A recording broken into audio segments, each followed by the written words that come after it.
Salut tout le monde. Alors, on lance une nouvelle rubrique. À partir d'aujourd'hui, on va faire tous les lundis confinés. Alors pourquoi? Tout simplement parce que vous êtes nombreux à avoir réclamé quelque chose spécialement pour le confinement qui s'annonce ou tout simplement pour le couvre-feu. Alors, la dernière vidéo était simplement dédiée à ça et donc aujourd'hui, on est lundi, donc on va aborder la première vidéo spéciale confinement. Il y en a déjà eu d'autres, également d'autres sur le couvre-feu, mais cette fois-ci, ça va devenir vraiment une thématique tous les lundis. Je vais essayer de vous faire une vidéo pour vous aider à développer votre positivité par rapport au confinement. Donc là, on va faire un exercice. Comme d'habitude, j'aime bien les exercices qui sont pratiques, qui vous permettent de sortir ce qu'il y a dans votre tête et de les mettre sur papier. Alors là, aujourd'hui, on va prendre simplement une feuille de papier et on va écrire ici les pour, plus, ici les moins, moins. Et en dessous, plus, et là, plus. Tout simplement parce que, en gros, les choses positives, vous allez les classer par ce qui est le plus positif au positif un peu moins, tout simplement. Et là, en fait, dans les moins, le but, c'est d'arriver à du plus. Donc ici, vous allez mettre deux cases. Oui, mais. En général, le oui, mais, ça apporte souvent une connotation un peu immobiliste. Mais là, en fait, le principe de ce oui, mais, c'est de relativiser. C'est-à-dire que, habituellement, quand on dit oui, mais, je ne peux pas faire quelque chose, oui, mais, c'est pas ma faute. Là, en fait, au contraire, je vais vous demander, avec le oui, mais, de trouver quelque chose de positif. Tout simplement, lorsque vous allez écrire, par exemple, dans les parties moins positives, c'est je n'ai pas pu sortir. Là, vous allez pouvoir marquer oui, mais j'ai pu faire la vaisselle. Oui, mais j'ai pu discuter avec ma cousine. Oui, mais j'ai pu discuter avec mon cousin ou qu'importe. Vous essayez toujours de relativiser. Alors pourquoi je vous conseille cet exercice? Parce que cet exercice-là va vous permettre de relativiser ce qui est négatif. Et dans un autre sens, ça va vous permettre également de voir que les choses qui sont moins positives, mais qui restent quand même positives, ont quand même une valeur dans votre journée. Et ça va permettre évidemment de dédramatiser certaines choses. Par exemple, quand vous n'avez pas pu faire tout ce que vous voulez dans une journée, mais que vous voyez dans la case des positifs en décroissant, évidemment, ou à côté le moins fort possible dans la partie positive, vous allez vous dire ouais, mais finalement j'ai regardé une série qui m'a plu, j'ai passé du temps avec mon frère, ma soeur, j'ai pu téléphoner à ma petite amie, j'ai pu rencontrer une nouvelle personne, j'ai pu échanger, j'ai pu me reposer. Voilà. En fait, c'est une chose très importante. Alors, pourquoi je dis cela? C'est parce que beaucoup de personnes qui vivent actuellement le couvre-feu, qui vivent le confinement, disent qu'ils ont perdu leur rythme de travail habituel.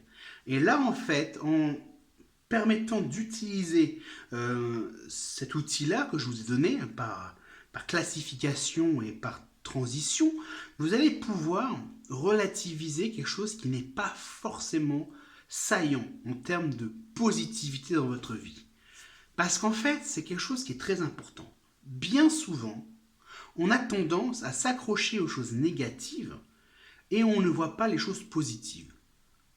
On s'accroche tellement aux choses qu'on n'a pas dans notre vie qu'on ne voit plus ce qu'on a dans notre vie. Alors, c'est vraiment mauvais parce que vous entretenez une sensation négative, vous entretenez une vibration du manque.